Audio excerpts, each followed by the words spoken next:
পাতালে অর্থাৎ পৃথিবীর অভ্যন্তরে পানীয় জল কিভাবে সঞ্চিত হয় তা জানবো আজকের ভিডিওতে।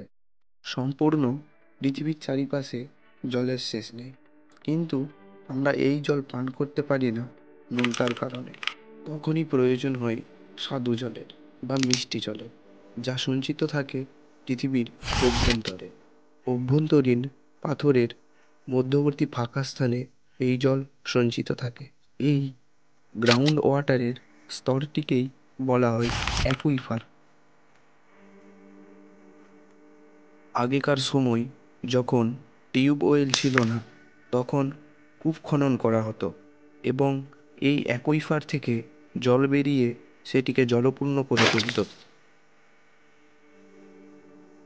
ঠিক এই অ্যাকুইফারের অংশটির স্তরটিকে বলে স্যাচুরেটেড স্তর এবং এর ঠিক উপরের ভিজে মাটির অংশটিকে বলে আনস্যাচুরেটেড স্তর।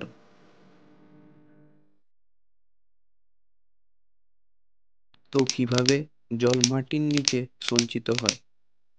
এখানে আসল খেলাটাই হলো জলচক্র বা ওয়াটার সাইকেলের। মেঘ থেকে জল বৃষ্টি রূপে ঝরে পড়ে। গাছ কিছুটা কাজে লাগায়, কিছুটা জলাশয়, হ্রদ, সাগরে যায়, কিছুটা বাষ্পীভূত।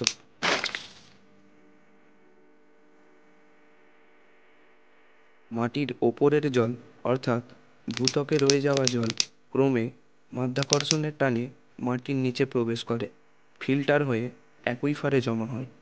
এই জল অ্যাকুইফারে দীর্ঘ সময় ধরে সঞ্চিত থাকে, এমনকি শুদ্ধ অবস্থায়।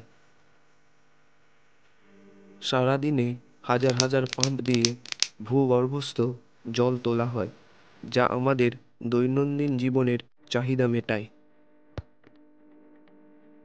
এভাবেই জল সঞ্চিত হয় ভূগর্ভে এবং আমরা ব্যবহার করি প্রতিনিয়ত।